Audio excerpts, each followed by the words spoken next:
You're listening to Darling Shine, a podcast by Ellidy Pullin and myself, Chloe Fisher. Darling Shine is your survival kit to the unexpected shit life throws at you.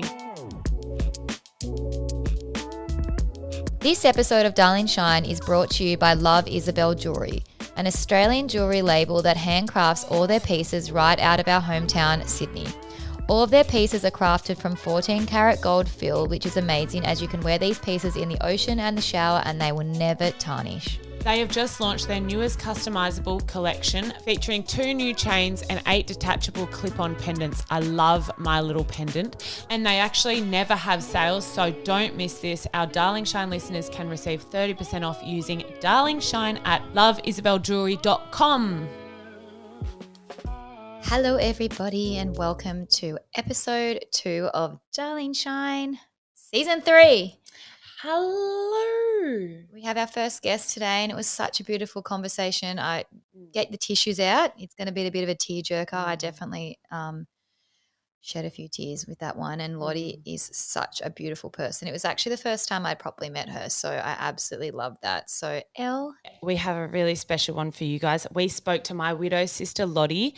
This chick is amazing. They say in life you need to look at those that you surround yourself with for strength and inspiration, and this amazing lady is literally one of my greatest inspirations, and she's now one of my closest friends. Lottie grew up in London and has recently moved to Portugal. She lost her beautiful love and soulmate Benny just 4 months after Chump passed away. Thankfully, we found each other on social media and she's basically been my late night counsellor ever since. Lottie is also a real advocate for grief and normalising talking about trauma. She is about to start her own podcast too, which is awesome. I can't wait to listen to that. Oh. Yeah, and is also starting a foundation in honour of her man Benny, which will be awesome because he worked in the music space. I thank my lucky stars all the time for Lottie. We've actually now written a book together, Now What Grief, which we'll talk about in this episode. Unfortunately, Lottie also lost her dad recently to cancer, and it was actually she lost her dad within a year of losing Ben as well. So I feel like after now having lost my dad to cancer too, our lives just are like we just live parallel lives from across the globe, and we actually haven't even met each other, but we feel like we are best friends and we know each other so well, and I literally do not know what I would do without her. So we decided to get Lottie on and she is just amazing. You guys are going to love it. Let's get into it.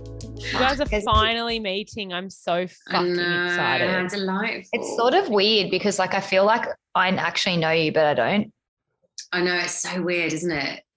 We kind of I literally cannot believe that. So our other widow friend, Georgia, just met Lottie in Mexico, and I literally was like to Georgia, I feel like Lottie's like this prophet or like this fucking like professor or some shit that I go to for like wisdom. Like you're like a spiritual being that I just like never thought was like a real person, because you're like just an angel. Like this person that I speak to late at night on the phone and like you're like this like God or something. And I'm like, I can't believe Georgia's like gone and spoken to you and hung out with you and like touched you and hugged you and you've like, oh my God.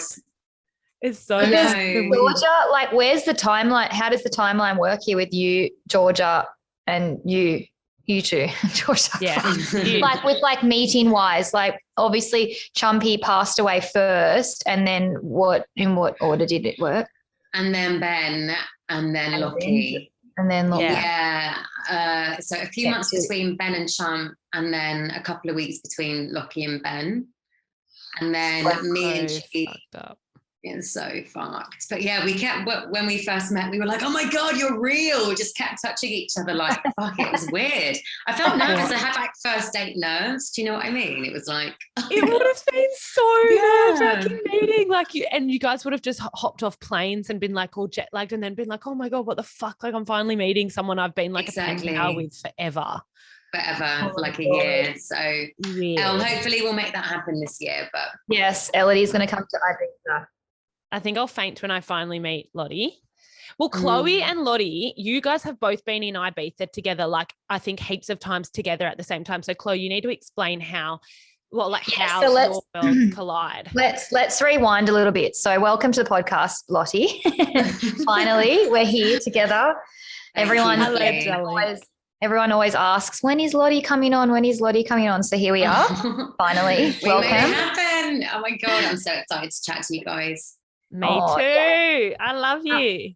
So I wanted to kind of like go back to the start, and it's a really weird one how it's like an unfortunate way that everyone met. But I guess when Chumpy passed away, Elle was sort of, I mean, Ellidy's obviously met a lot of widow friends now, but back when Lottie's partner Ben passed away, it was really strange because Paul's manager, my Paul's manager, Brett, actually used to work with Ben, Lottie's partner, and they kind of, I don't know, it was because Brett actually contacted me and was just like, oh, we need to put Lottie and Ellidy in touch. I think that they'll find comfort in each other. And I mean, the situations are very different, but like they're both widow sisters now. And that's how that kind of came about. It's so weird, and how small this world is, and how Brett is like one of my best friends. And then it's so close. Actually crazy because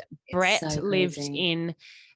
Brett lives in the States managing music artists there, and Benny lives in London managing music. Yeah. So his agency was in London, his agency was in the US. So they kind of worked for this company and just knew or worked for each other. It's just like not even in the same countries. How crazy is that?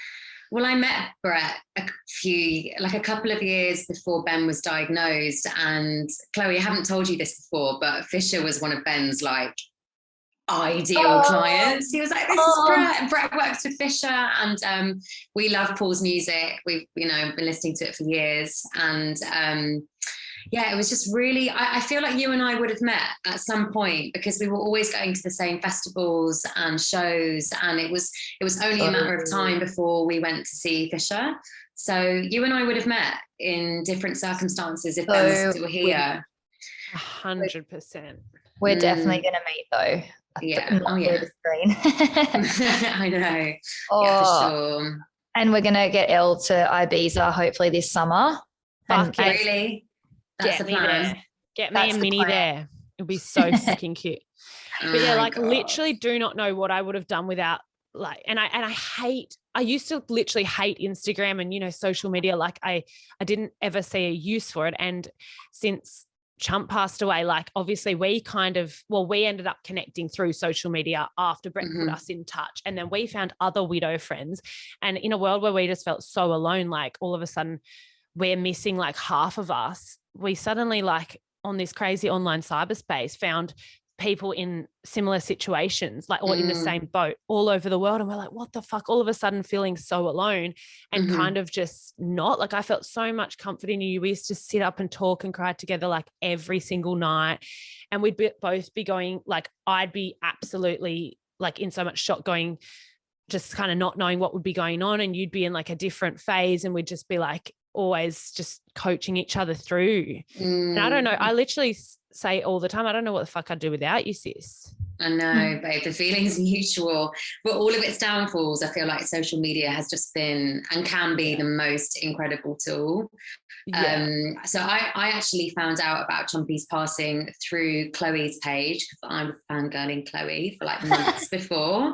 I followed Chloe through, having discovered her through Fisher's account, and then started following you, Elle, and it was weird because I can sort of circle back to Ben's like the circumstances around his passing at some point in this conversation. But definitely.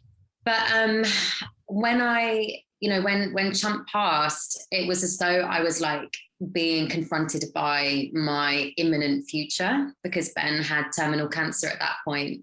So it was quite confronting and triggering for me to see like your journey unfold. And then lo and behold, 3-4 months later, I wind up in the same place. And that's when I was like, fuck, I need to reach out to this girl. At that time when Chumpy passed away, where you said that Ben was terminally ill, did you know that it was incurable at that point and you knew that he was going to pass? Or were you still holding on to hope that there was going to be a treatment that was going to come through and you were going to be able to, essentially he was going to be able to recover? Well, it was diagnosed as terminal in March 2020. So this would have been a few months before Chumpy died. but I never accepted that as his outcome. I always believed, I mean, now looking back on it, of course, it was denial, right? And it is literally the worst conceivable nightmare playing out in front of you. Of course, you're not going to accept it. Like, even when Ben was in ICU with so many complications that arose from his COVID-19 diagnosis, I was like, no, he's going to get better. He's going to, because you just don't want to believe it, right? And I know that Elle's shock and disbelief was a really big a thing for you in the midst of your loss, at least, you know, in the immediate like aftermath. But yeah, Chloe, I just never gave up hope, you know. It was only after he passed that it was like, okay. I was just wanting to go back a little bit, and for our listeners, do you mind explaining this sort of story and how it unraveled? Like when obviously he was diagnosed with terminal, was it cancer? Was he a healthy person before that, or like how fast did it actually happen? Were you were obviously living your best lives, and then how old was he? Did it just come out of the blue, or was it kind of a gradual thing of sickness? So it was 16 months from the point of his first diagnosis to him actually passing. Wow. The first diagnosis was in July 2019, and we just thought it was like a fatty lipoma. I was actually giving him a massage one evening, and I noticed that he had this lump between his shoulder blade and his spine. And I was really going to town with it. I was getting my elbows in there, my knuckles. I was like, what the fuck is this lump? Really going to town, and we thought nothing of it. He was a martial artist. He trained in Brazilian Jiu-Jitsu, Muay Thai boxing, the fittest person ever. We were like, maybe it's just like because he had so many dislocations of that shoulder over the 10 years beforehand that we just assumed it was like tissue that had grown back funnily, that hadn't recovered properly. And so we thought nothing of it. Fast forward 3 months, Ben is now being fast-tracked through this diagnostic process to see whether or not it's something malignant. And I remember we were at Glastonbury Festival, end of June, like celebrating my 29th birthday in 2019. And we had this in the back of our minds that Ben had already had the blood test and the biopsy taken. And we tried to have as normal a time as possible, but it was always there. And a week later, whilst we were like navigating our post-festival come down, we ended up going to the hospital. Again, we'd been reassured this entire time for the weeks that we were doing, doing all of this testing. It's very unlikely that it's anything serious. We're just doing this as like an insurance policy. I'm sure it's fine. Yeah. Multiple doctors had told us that. And then that Friday afternoon, they delivered the news that this is actually a stage 3 malignant peripheral nerve sheath tumor, which is a highly aggressive, very, very rare and very, very difficult to treat soft tissue sarcoma. And I'd never even heard of that cancer before. No. And circling back to what you were asking, Chloe, Ben was the healthiest person. Like, he never got sick. It would piss me off. Like, he would just never get sick. He seemed to be this indestructible machine, really healthy, really into fasting, juicing, heat and cold exposure, meditation. Ben, had the most incredible immune system and was seemingly a picture of perfect health until that. And don't you lots of people will say, like, will assume that people who get these diseases are like unhealthy, and that just fucking makes my blood boil when people say that. It's a fucking lottery. And leading on from that, Elle, another thing that you find is this like rhetoric that we use when people lose their lives to cancer. People often say they lost their battle, right? And it's like, so are you saying that Ben didn't fight hard enough? Because there's no losers in my mind. There's no losers in my mind. And you don't actually have control. Like, whether or not you survive is complete lottery. It's down to your DNA. It's down to so many different factors. And I think it's assigning, what it does is it inadvertently assigns a sense of responsibility and blame on the person that passed. No one's losing. And exactly. I mean, look at Ellidy's dad. Like, he got told 2 Christmases ago that he wasn't going to make Christmas, and he's still. And he's just lying there doing nothing else apart from his heart's just still beating right now. And it's like, he is not a fucking loser. His heart's still beating. Like, he's just ticking along. Like, we hate seeing him like this, but he's not losing his battle to cancer. He's just fucking literally got no choice, and he's fighting as hard as he can, but it's, and it's like you were saying before, like when they say your partner's terminally ill, or, you know, you're in such denial and you can't accept it. But even now, like, I can't accept that Ben's gone. I can't accept that Chump's gone. I can't accept that Dad's dying of cancer either. Like, I just feel like it's this thing you're never gonna, like, I think I'll forever be in fucking denial. Totally, babe. Like, well, it's just inconceivable. It's like, you know, how could you ever, you just can't wrap your head around it. It still stops me in my tracks that Ben passed. So July 2019, he was diagnosed. He had a surgery, a really successful surgery with really clear, like, good margins around the tumor. And then that was followed by 6 weeks of radiotherapy as like an insurance policy to make sure that it didn't come back. And all of the doctors felt really positive about it. When he finished radio, we flew to Australia. Ben proposed just before the strike of midnight at Sydney Harbour Bridge. And we were like, fuck, we're stepping into this new year. We're going to look back at the summer and be like, do you remember when you had cancer? And it just seemed like a thing of the past. You know, it was like, we can get on with our lives now. We can move forwards. And then I've got goosebumps. I know this story back to front, and I feel like Lottie. I know, I can feel shaking. Yeah, I can feel it in my body as well as I'm like telling the story. I can feel like the trauma just resurfacing, and it's so fucked. And then fast forward 3 months later, end of March, we're 2 weeks into the national lockdown in London. And Ben and I are like, fuck, we've lucked out. We can both work from home. We can spend time together, which was our favorite thing to do. We just wanted to be with each other all the time. And we celebrated his 36th birthday in our flat together, just me and him. And then the next morning we drove for a checkup, what we thought would just be, you know, a standard scan with the same results as the last few months, which were all clear.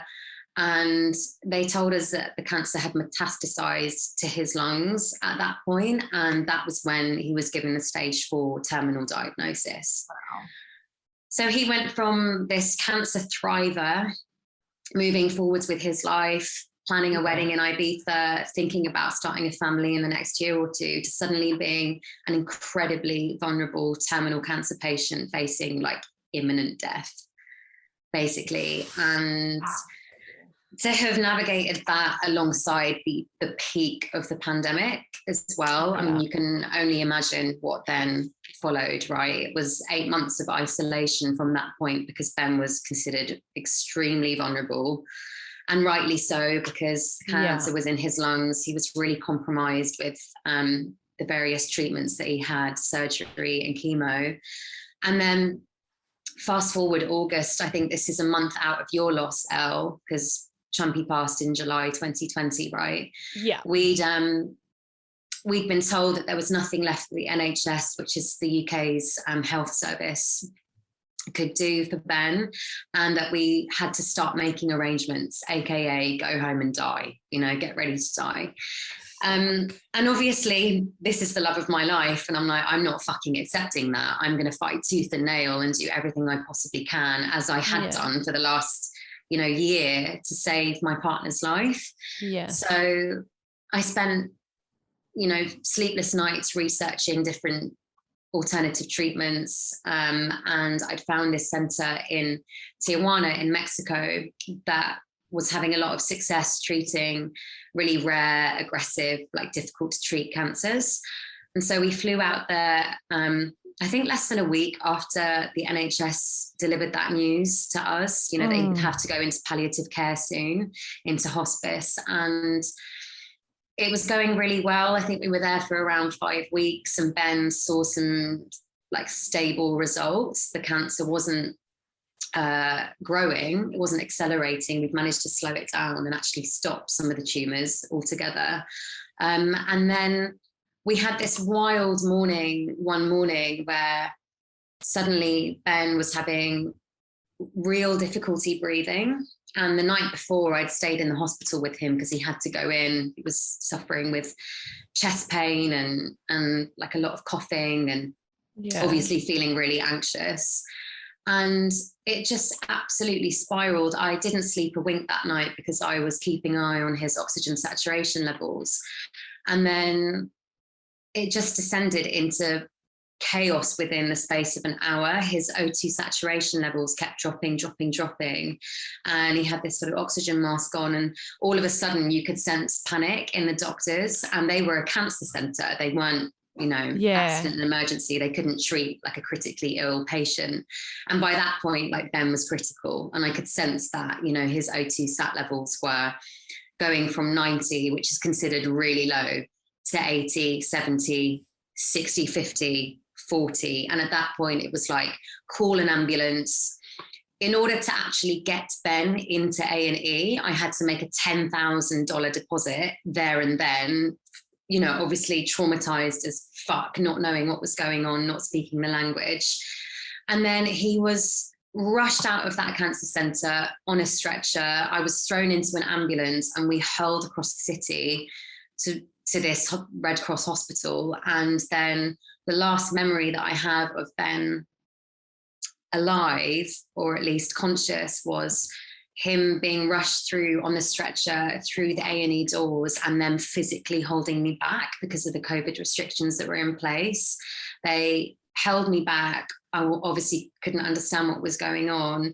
And I just remember falling to my knees because at that point I saw the O2 sat levels were critical, like the screen was flashing low, so it was below 40. And people don't come back from that. That's like instant, like brain, like hypoxia, basically. And then the next thing that I saw of him was him on a stretcher with something in his mouth to help him breathe. And then he was ventilated. He was put into ICU as a critically ill COVID patient. We found out, obviously, after all of this had transpired, that he had COVID, like a severe case of COVID-19 disease, which just erupted within the space of like 48 hours.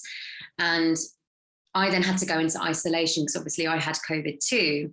So I was in the most dangerous city in Mexico in a hotel room for 2 weeks on my own, all the while waiting for the calls. Couldn't even see him. I was able to see him for those 24 days he spent on the ventilator. I think I saw him for 30 minutes.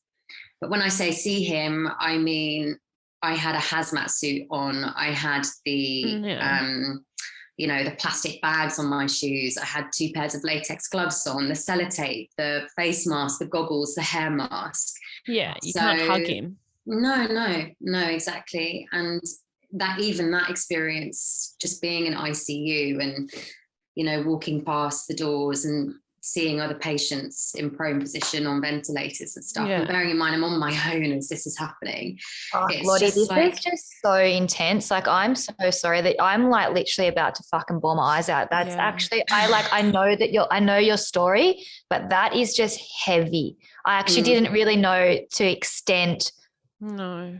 Yeah. That is what you went through. And also as well, like, you would have been by yourself down there with no support, no one to hug you, no one to be like, you will be okay if it, like nothing, like, and not being able to speak the language and not be able to like hold your person when he's dying like that. I can't even. I know. Honestly, I must seem like a psycho right now because I'm not conveying any emotions, but I can feel it. If you saw below the screen, like, my body is like trembling. Yeah, completely. And Elle, I know that you'll have this as well. It's like this, when you recount the story, there is this, like, there's various different like trauma responses, and mine is definitely like hypo arousal. So I'll like shut down. Yeah. So I'm able to talk about stuff, but I've gone into like a freeze mode. Like, my body is locked, 100%. As opposed to like, Yeah. I never know how I'm going to go when someone asks me what happens, and it just depends like what happened, and it just depends what day it is as to how I'm going to emotionally be able to handle. Like I know what's happened, and I feel like I can say the story like, you know, like it's just like a spiel that I know, but you just never know how the fuck you're going to respond to it at the time. And I like with you, and we've talked about this heaps. Lots of people will say to you, oh, so like, you know, you knew that Ben was going to pass away, so it must have been easier. And it's like, fuck no, 100% no. The trauma that you went through, everything leading up as well, like, and the shock when it all happened, and like just dealing with that, you would always be in so much shock when you found out, regardless of the lead up. But the trauma on top of that with and COVID, and on top of that, like there's 100% nothing could have prepared you for what you went through. Like it just, fuck, man. Yeah, lots of people don't they say that to you? Yeah, I think there is this, what I often hear is someone actually said to me, you know, at least you got to say goodbye. And I was like, no. I was lying in a hazmat suit over the body of my loved one when he died. Like, that's not a goodbye. Like, I was lying over his dead body. Like, and then having to leave the hospital and leave. He wasn't saying goodbye. Yeah. It's, and even if we had, what am I going to fucking say? Oh, bye then. Bye, babe. Like, bye. Like, no, it's not. And also for me, it's like, you know, I feel as though I've had sustained trauma day in, day out for like, I mean, it was 16 months, you know, it was 16 months, constant, like you're white knuckling it basically on the wildest roller coaster ride, like facing imminent death, just day in, day out, you know. And the PTSD as well. You now have. Oh, big time. It's definitely softened as time has passed. You know, that's like an inevitability as time passes. It's not quite so much at the forefront of my mind in every waking moment, but it's the intrusive thoughts, you know, there can be anything is a trigger. Anything is a trigger. I had to get a prescription from a clinic in Mexico just a couple of days ago before I flew home, and I saw one of those O2 sat level like finger things that Ben had on, and it just instantly I could feel it like erupting from my body, and I was like, Georgia, I have to get out. Like I feel all of the memories like rushing to the surface again. And of course, COVID is something that is talked about every fucking day. It's not going anywhere anytime soon. So for those of us that have lost people, you know, to COVID, I don't think Ben would have passed if it weren't for his cancer diagnosis, but ultimately COVID did accelerate what was probably inevitable. You know, it's a constant reminder. It's there every day, every minute of every day. A quick word from today's sponsor, Love Isabel Jewelry. Their new range features this cobalt blue stone called the lapis stone, which is one of my favorite colors, and I love a choker. I've got this little gold choker which features this beautiful blue stone on it. I am obsessed. Yes, I do love a choker, but I also love their new olive necklace, and I've paired it with the pearl pendant. It is stunning. I love that it's interchangeable, so you can mix it up and change the pendant to suit the occasion. So don't forget, Darling Shine listeners can receive 30% off using the code DarlingShine at checkout. We've also popped the link in our show notes for you. And can we just talk about the initial moments after? Like I just personally remember not knowing what was going on, although I knew I didn't feel the brutality of like what had just happened and like how massive what had just happened was. So I remember like walking down the street feeling like an absolute serial killer, that I was able to just walk down the street, and you'd look around at like cafes and shops being open and people doing normal things, and you'd be like, what are people doing out and about today? How come people are just sitting down having coffee? Chumpy just died. Like how, what? This is not allowed. Like, why are people doing normal things? Why am I even here? Like, I mean, you were literally in Mexico just on your own trying to figure out what the fuck had just happened. I had one of my best friends with me at that point. Like one of the girls flew over to be with me. Obviously we did not think that Ben would die. And it was just one afternoon we were sat about to order some food, and that daily call came in, and I remember just freezing, as I would every time, because you just don't know what they're going to say. You know, one day he was stable, then it was critical, then it was stable, critical, stable. And this happened for 24 days straight, just up, down, never knowing what was coming. Exactly. And they were like, Lottie, you need to come to the hospital because Ben is about to pass. And it was like, what the fuck? I remember, I can feel it in my body again now. It was like I was fully shaking, like my entire body was just, I had no control at that point. And we arrived just after he died, but as I said, I still went in to see him, which is a whole other, I wouldn't wish that upon my worst enemy, you know, to see someone after they've passed, let alone the love of your life. Like, I couldn't do it. No, I think you made the right decision with that, Elle. But I remember leaving that hospital, like getting out of the gear, and just my friend having to physically carry me through, and we were just putting one foot in front of the other. And I said, moment by moment. I kept repeating moment by moment, because at that point it's like, oh my God, I can't even think about the next moment. It was just like, put my right foot forwards, then my left, then my right, then my left. But I do remember that, Elle, there was like this distinctive moment where it just felt like the world turned black. Yeah. And I was having to go through the motions. Obviously, I was in this hotel room. I still needed to feed myself. I needed to get taxis in order to get to the restaurants to feed myself. So I'd be sort of going through the motions, like sat ordering a fucking cafe latte. And I'd be like, my partner just died of organ failure with terminal cancer.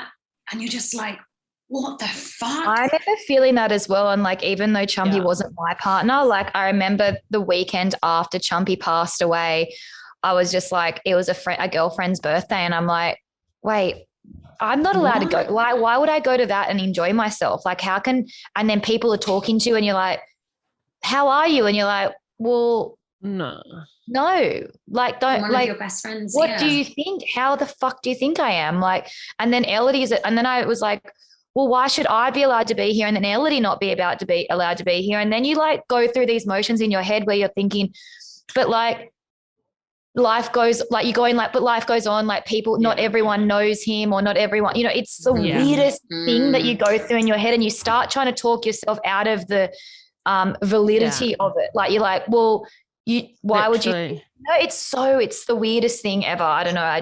I fully get that when the world's just going around you, and you just obviously the level that I'm on is completely different to the levels that you girls were on, but I still felt that, and it was so confusing because you're like, life doesn't go on right now. It doesn't. Fucking stays here. We've got to deal with this.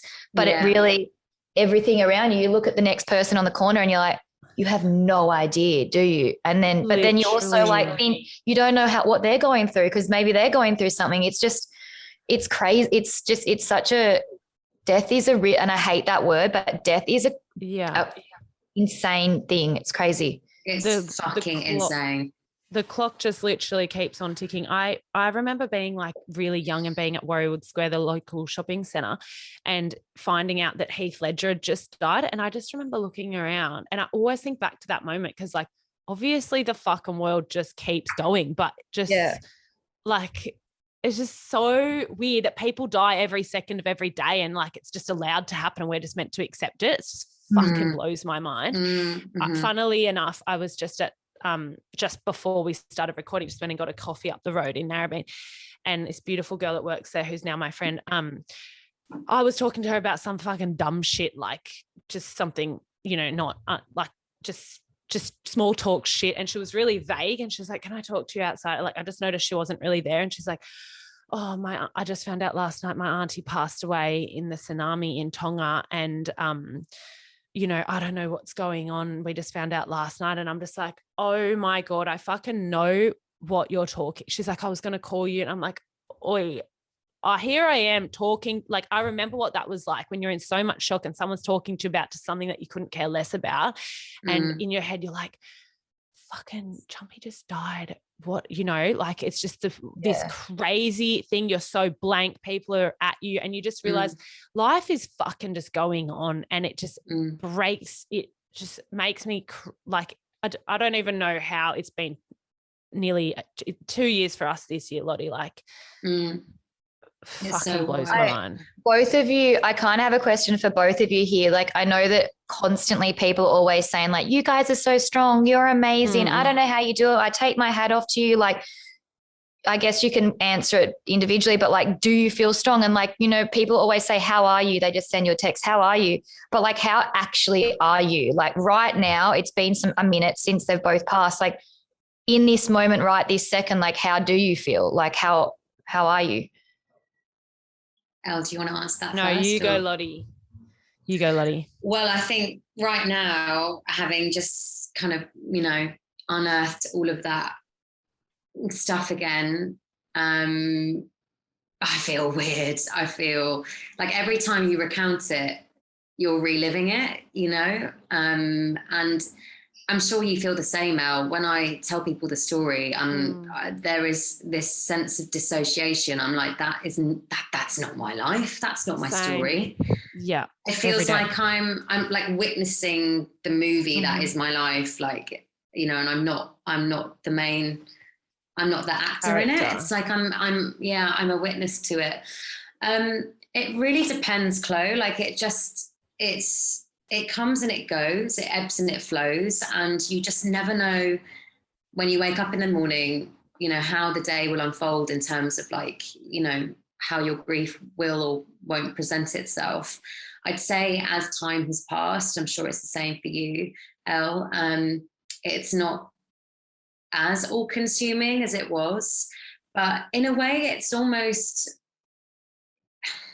I wouldn't say it's got more difficult.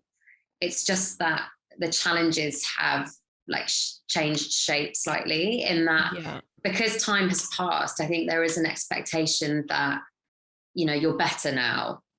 Yeah, I hate that. And I've even had some of my relatives say, you know, in moments where I've broken down to them, oh, you were doing so well, you've been in such a good place. I'm like, but guys, the fact remains, Ben still died. Like Ben is still dead, and I cannot make that better. Like no matter how much time passes, it will never be okay. Right. Yeah. So it's just that you go through waves where you're okay. Yeah. Like, and people need to accept that, oh, like she's allowed to be happy, but then if she gets sad again, that's fucking normal. Like it's just a roller coaster, and it just forever will be. Yeah, exactly. So yeah, and I think Georgia and I were speaking about this. I'm sure, you know, Georgia will come on here at some point and tell her story when she's ready. But I think having been a caregiver and having gone through that sustained trauma for all of those months, in a way, it almost fast-tracked the process for me in terms of being in that place of like complete and utter debilitation from the grief. There came a point probably around 6 or 7 months ago where I was like, enough is enough. I'm fucking sick of feeling so dark and so full of despair and depression and suicidal ideation. It was like, I have to try and do something about this. I have to like reclaim my own life. You know, I have to live, if not with Ben, then for him. You know, it's a huge disservice to just check out. You know, what a gift it is to be alive. Like, so I think that's helped me reach that point, you know, of like, I'm going to reach for joy today. I'm going to feel gratitude. I'm going to have fun because I fucking deserve it after what I've been through, actually, you know. Fuck, Lottie, you give me so much life just fucking saying that. I remember the first time you said that to me, and it was such an eye-opener. I remember because obviously Chump was so sudden. Like he was here one day, we were living the best life, then next day he was gone. But I remember, and we'd always compare our situations and try and understand from each other's perspective, and like it would kind of be our coping mechanism and like a way we could help each other through. I remember you saying, I've been going through misery for the last like 2 years since Ben's been sick, and you've been pre-grieving and just everything you've been through. That fucking enough is enough. Like you'll be grieving forever, but like how long are you going to sit still yeah, as you said, having those suicidal ideations, like it's just, I just have no fucking words. Elle, how are you? Oh, I feel like, I mean, I'm really shit lately. I don't know if it's just Christmas, New Year's Eve, everything happening with Dad. I've just never, I think I've just been needing and missing Chumpy more than anything right now, and like needing his advice and his wisdom. And like, he's the one that I like, you know, just ask every question that I'm thinking about. Like at the moment, I just have so many, like, I just want to talk to him and get his advice on everything. And I think like, yeah, it's always at this time of year that's the hardest, I think, like New Year's and Christmas, and I don't know, so much is happening in our lives, and like Minnie and everything. And I think at the moment I'm just missing him like more than ever. I've never felt so, and I think being away from home as well,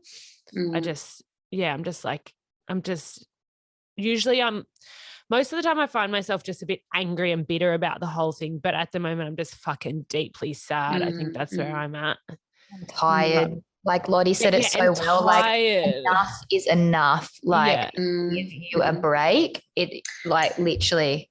I think that's it. It just like the endless nature of it, because it is irreversible, is just fucking exhausting.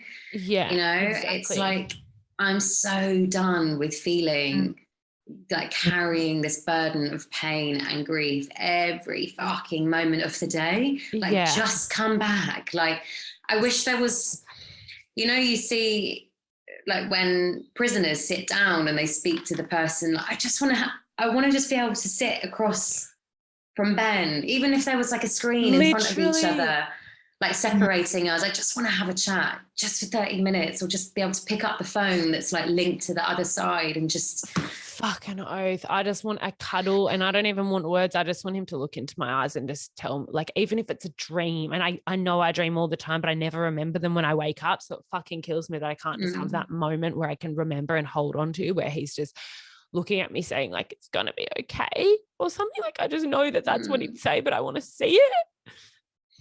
It kills me that I'm actually not even there to give you a cuddle.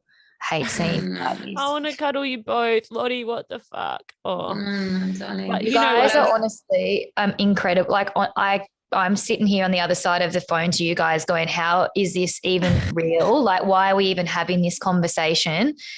Like, and on top of everything, you guys are just giving back to people for like, you don't need to be doing that. Like, you don't. You should be focusing on yourself. And when I say giving, like, you've just written a fucking book.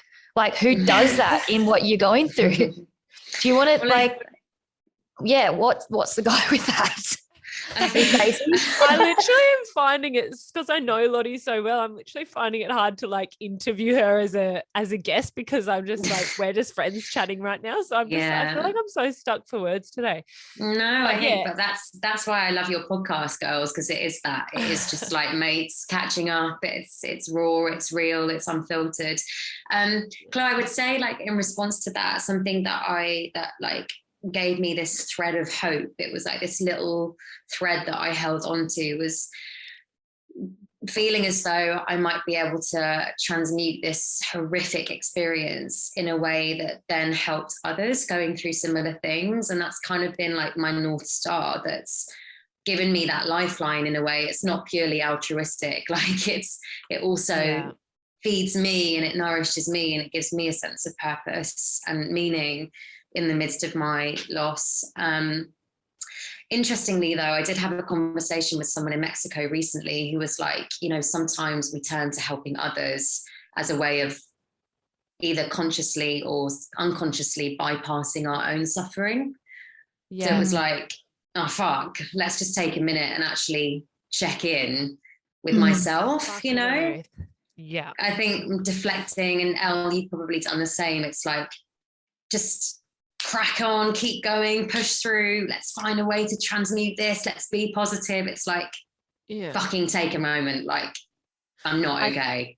I think I actually get, like, I know it's so healthy to stop, but I do get scared to stop. Like recently I've just kind of put myself in isolation for 2 weeks with COVID and everything.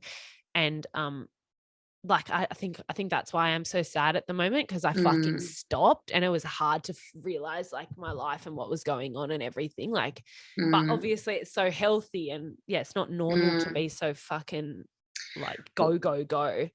But that's where our experiences really differed, because I was in lockdown for 4 months straight after Ben died, and my life literally stood still, and you were like still going, like going out with the girls, you know, it was just you. Literally like an Energizer bunny. I like, sometimes I'm like, dude, can you stop? But then exhausting. I think about it, like going like, that's really rude to say that to her, because this is actually what keeps her going. Like, you can't tell someone that's going through what you both are going through just to be like, hey, just stop and sit in your house by yourself and watch fucking TV, because it doesn't work like that.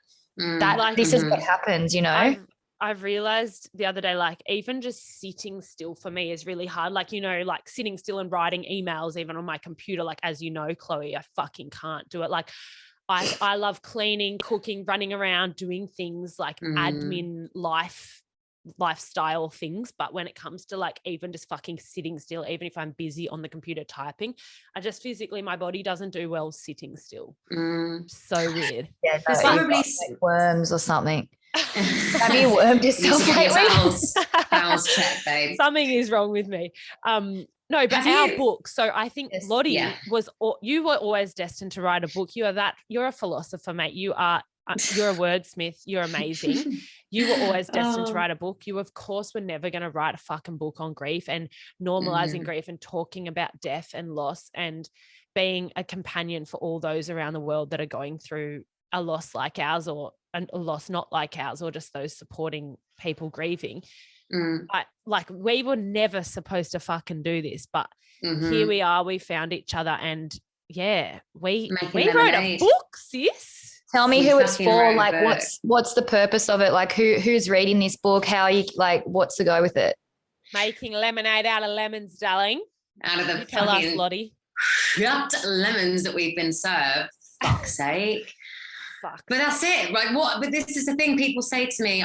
We will actually talk about it, Chloe, in a second. But people often say, like, I just can't believe, like, you're so amazing, and I'm like, what fucking choice do I have? Like, it's happened. I can't undo it. Therefore, let's just try and make some lemonade. Like, this is what I say to people. They're like, so amazing. I'm like, I literally don't know what else to do. Like, this is my life.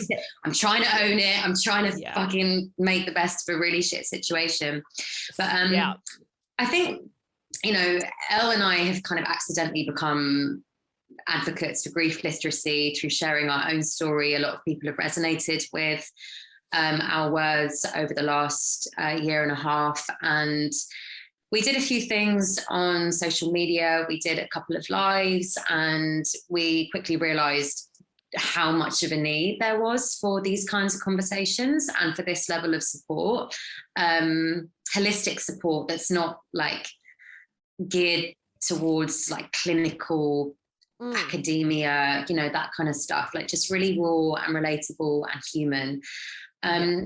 So we've been beavering away over the last 6 months putting this workbook together. It's like an interactive book, right, Elle? It's almost like it's semi-autobiographical in that readers come on the journey with us through our own love stories and our own experiences with grief. But then it's a journal of sorts. So people have an opportunity to reflect on their person that's passed, on their relationship, on their experience of grief, on what their life now looks like post loss, and how they can move forwards, you know, carrying it. I think it's pretty fucking great, to be honest. I think the best part about it, because I found writing so cathartic after Chump passed, and our book, like you said, is so interactive. We prompt people. We've got like writing space and questions so that they have a moment to celebrate their person and write down their feelings and what's going on, and like unique questions that people like friends or caregivers to like a grieving person wouldn't know to ask, you know. But we've just been through it, so we're like we're prompting these people with certain questions and to delve into certain, like, I guess, nooks and crannies of their grief. And at the moment it is an ebook, but we will be getting it published, which will be awesome. So it's a hard copy for people to buy. So yeah, I just feel like there's so much ahead with the book. It's just like, and it's timeless. Our book is timeless. It's going to be relevant, I guess, forever, because people die every day. And it's just the perfect gift. Like if your friend's mum's passed away 6 years ago, even, they are going to be grieving forever. They are going to need, like this is going to be so cathartic for anyone who's suffering a loss, no matter how long ago it was or how fresh it was. But this is just something that I wish that as soon as Chump passed away, I had, because we are two widows in the thick of it that have just gone, basically the book starts with us just being like, fuck, so here you are. These are some of the things you might feel, or you know what, you might not feel any of these things because you're in complete, utter shock, and that is completely valid and that's normal. And just, we just want we want our book to just become that companion that these people can take around with always with them and just feel held and not feel alone, you know? That's what I like with you guys just explaining that. It makes me instantly think of like, although it's an absolutely horrific time, it's actually a beautiful way to put your thoughts to paper at that moment. And then, you know, in 10, 20 years time, you might not remember everything. So you can, if you want to go back and you want to, not that you want to relive it, if you want to go back and remember memories that you're going through, it's a beautiful way to do that. Trying to not sugarcoat a situation, but like, how far you've come. Yeah, exactly. Yeah, I think like the only way out is through, right? You've got to go through it. You've got to go through it, because otherwise it will manifest in different ways. It will remain unresolved. It won't, it won't be integrated. And the reality is it's a lifelong process, but why not at least start? I think Elle and I very quickly realized, whilst we can relate to one another and to the countless others going through partner loss or, navigating other kinds of losses, it is ours alone to carry, in that no one else was Ben's partner. No one else was Chumpy's partner. That relationship was unique to you. So you have to find a way to kind of, integrate it yourself. And I really hope that, this will be a valuable resource that will help people do that. And and we encourage people to find their own therapy, if it's not writing, but perhaps, something else, something else to transmute their pain. We'll put the link in the bio though anyway, so if people want to find it. But hello, Rami. If you Google it, what can people Google it and will it come up? It's nowwhatgrief.com, isn't it?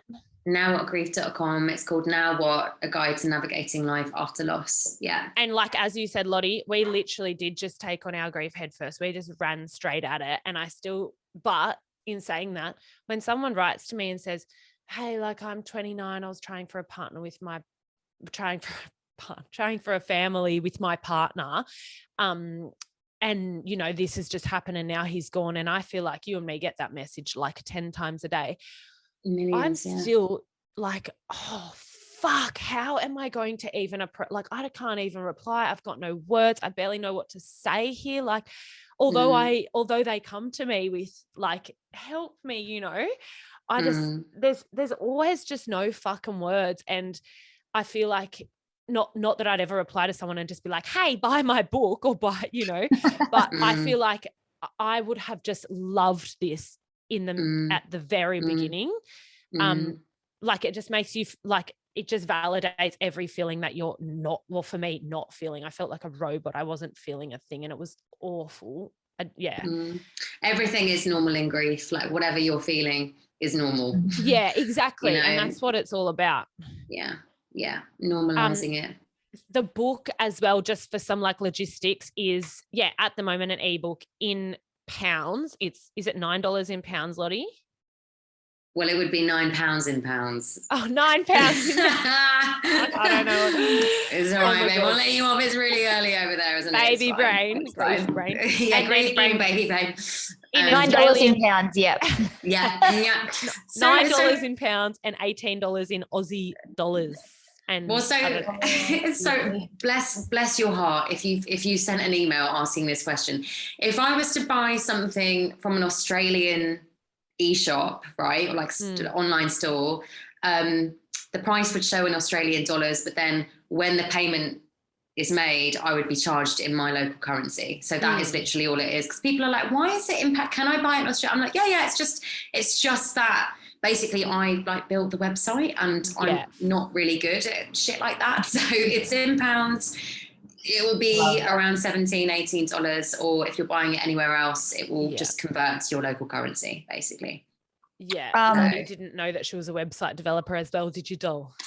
I did not, babe. I'll add it to my CV. And even us sitting here and like, it's just, I love all three of our friendship, and it's just like, I'm so grateful that we all have each other, but at the same time, it's like, it's just in shit circumstances. Yeah. Completely. I wish it wasn't like 100%. This. I always say to Lottie, I know that if we met, we would have been mates, or like, and Ben and Chump would literally they would get along completely. And that's why we also get along so well with Georgia, because she's so like us, and Lockie is so like the boys. Like, it's just Tweedledum and Tweedledee. Literally, I just know that the boys would get along like a house on fire. Like, well, do you know what's a really fucking cool thought experiment? Is that like the multiverse is very possible, right? This idea that there's just like infinite realities playing out where us three are probably doing a podcast, but Chump and Ben are still here. Like, I just love entertaining the notion that we're still living out that timeline that we thought we were going to live out in this incarnation, you know, in this realm. It's happening somewhere else. I love that. I mean, that's maybe speaking of all that, I want you to tell us about over New Year's, you went to like some retreat with Georgia, and I was watching that, and that whole video of that sunrise and the music and all the I was like, oh my God, please teleport me there. I love that shit. What did you do? What was that? Well, you know, I was supposed to do, it was a real full circle moment, but like a very bittersweet one, in that Ben and I were supposed to go on that retreat together in 2017. We met the founder of that like hotel and like event concept when we visited Tulum in 2017, and we were invited on that retreat. We couldn't go because Ben had work commitments he had to get back to the UK for. And then shortly after Ben passed, our friend Eduardo, who owns the Habitat Group, invited me and said, you know, come enjoy it, just rest, receive. And there was no one else I would have taken. Unfortunately, Elle, you had commitments back in Australia, which meant you couldn't come as well, than Georgia. So G came as well, and we just had this beautiful week with the most incredible people in the most incredible setting. But it was painful for me, you know, because it was one of those moments where it was one of those experiences where Ben should have been there with me for, and he wasn't. But I've always felt very intent on doing it anyway, you know, like just do the things that you'd planned to do together, like reclaim those things for yourself and do it in his honor. But it was really beautiful, Chloe. And so Ben passed in Mexico, but Mexico was a really special place for us. We had an amazing holiday there, as I said, in 2017. And I wanted to make peace with the land. You know, I wanted to like go and heal parts of that story and be able to connect with it in a more positive way. And that retreat definitely, you know, gave me the opportunity to do that. I want to go on it. We'll do it. I definitely want to do it. I'll do it with you one day. Yeah. Oh, you guys should. Yeah, because I'm coming. Because Mexico is like your favorite place, right? So you've essentially changed your memories of it in a way, or added to them, so it's not all trauma. Yeah, and that's it. And you know, people say to me, I could never do that. I just can't. You know, I can't go back to places that but like at the end of the day, you're still here, and you're deserving of living your life and feeling joy and finding meaning again. You know, in the midst of your loss. And I've actually found, so what you were saying earlier, Elle, facing things head on and like ripping those plasters off to be more beneficial than the avoidance strategy. Yeah.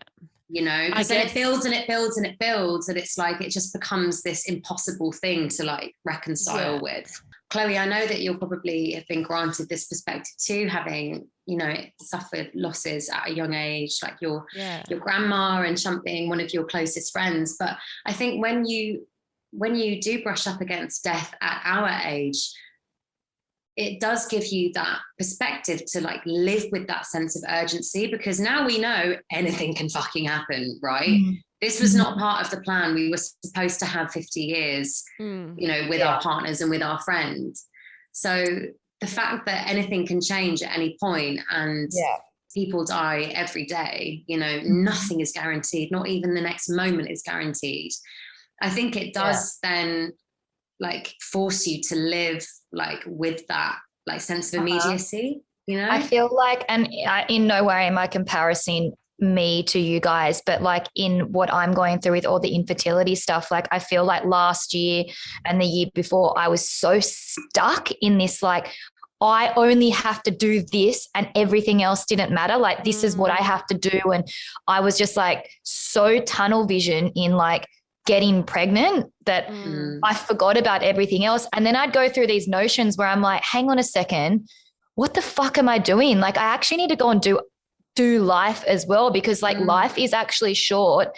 If for some reason something happened to me tomorrow or something happened to Paul tomorrow and I've lived the last 2 years in this stagnant place, like I would like it just doesn't work like that. And I feel like coming into this year, I've like got this whole different perspective of it all. And I think that like I wouldn't change anything of the last 2 years because I had to go through that. And I think when you've come to realization that you suffer from infertility, you think that it's just going to work. And sometimes when it doesn't, it's taken me 2 years to come out the other end and be like, you know what, fuck, it will happen at some point. Maybe not now, maybe it's not ready, but I actually have to still keep on going and actually doing life as I used to do before all this, because like life is ticking, like you said, like it's going to keep going, whether you're sitting in this same spot now, you can't just you can't sit there. You have to keep going, and you have to keep on experiencing, and you have to keep on experimenting,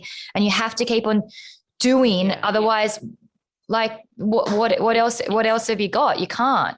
It's almost like you have to compartmentalize, like, or break off, like, okay, so this is my life and this is my shit, and they have to live alongside, they have to coexist, and you have to live your life alongside this bullshit that you also have to deal with. It's like this is the path that is ours to walk down, and like nothing, you know, can be done. Obviously there's certain things that we hope can support us along that journey, but you know, ultimately we all have a responsibility to like, you know, take what is ours to experience.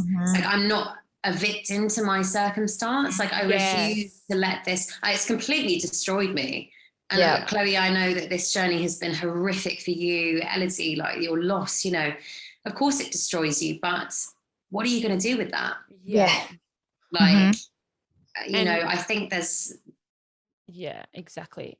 That can also be a really powerful catalyst for like deep spiritual work and transformation. You know, as much as there aren't gifts, it's fucking shit, you know, but there's opportunities.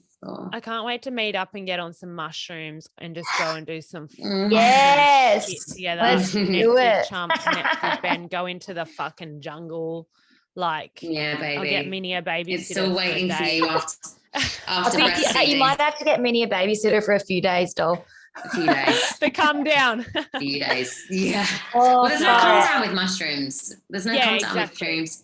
Yeah. True. It's all medicinal, baby. Fucking giggles. And thank you guys so much for like just letting this all rip, because I know that it's so hard. Like it's so hard. Like even just having these conversations today, we've all gone through these crazy ups and downs of emotions, and like and I know our listeners will be so grateful that you guys just have put your heart on your sleeves and just like, and that's what I love so much about this podcast. There's like no rules, and everyone like, you know, you can say what you want to say, and we're all here to support each other. And, you know, like we've said before, that this is a really shit situation, how we've all become friends. But I like, thank you both so much from the bottom of my heart. And like, you know, I've learned so much from you guys, and I'm so grateful that you guys have got each other, and Lottie, Ellidy's met you, because, you know, I can be the best friend that I could give her as much as I possibly can give her, but I actually haven't been in her shoes. And like, I'm so grateful to have you, that the late nights when she needs someone, to have that as like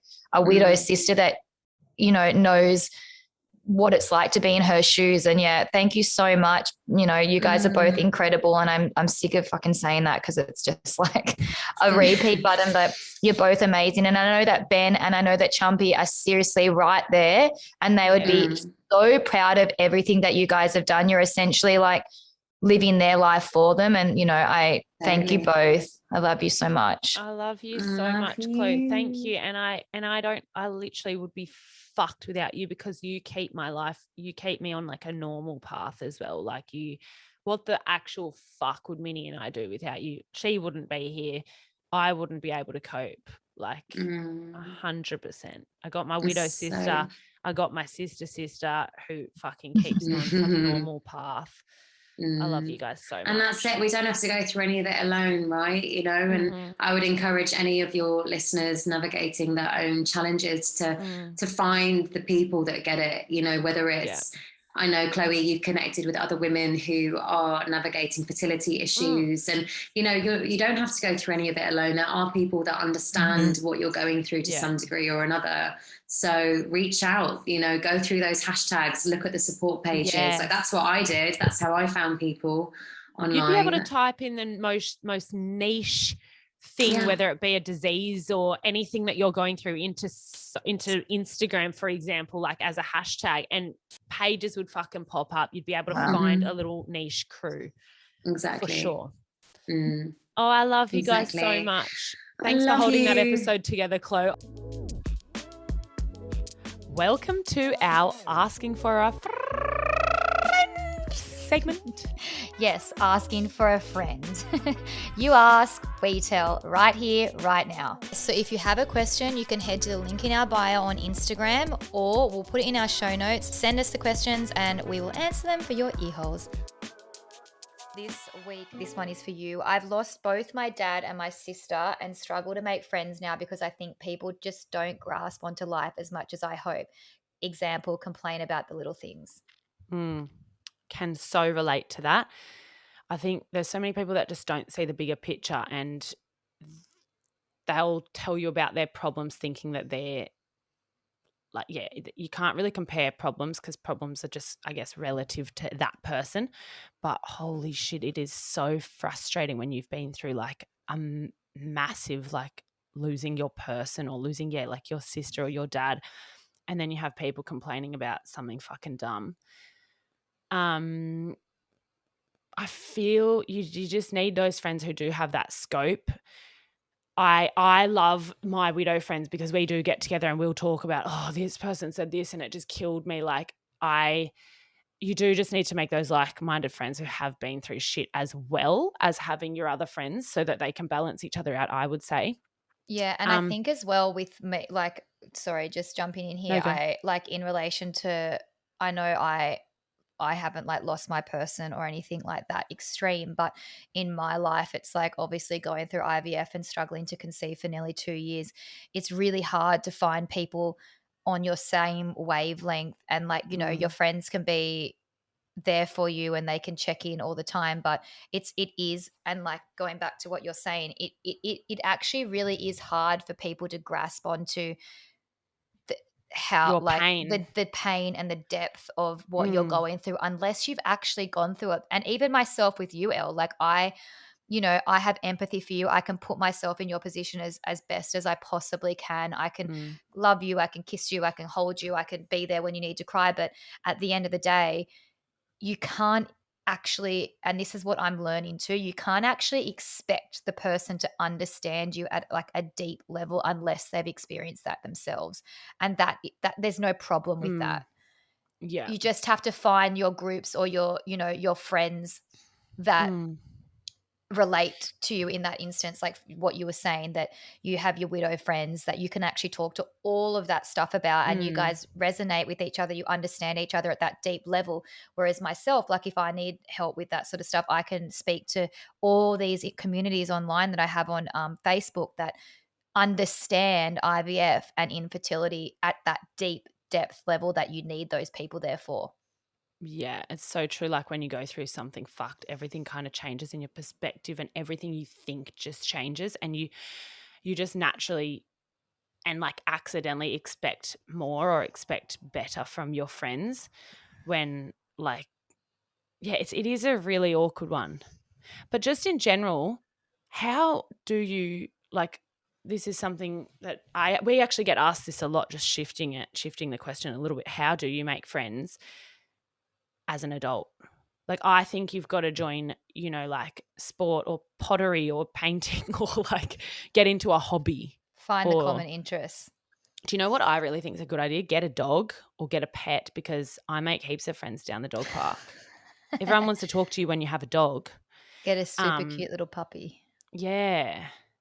They're people magnets, dogs. Or yeah, just you need to find someone that has a common interest. So yeah, if it's that you need another person grieving or that understands that level of pain, definitely get on the pages on Instagram and Facebook to find other people going through it that are near you, so you can meet up and you can chat about it.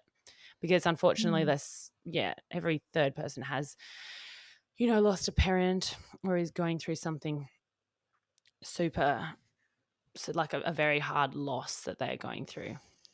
You can navigate those together, hopefully. Well, hope that answers your question, and we will speak to you next week. Yay. Bye, guys.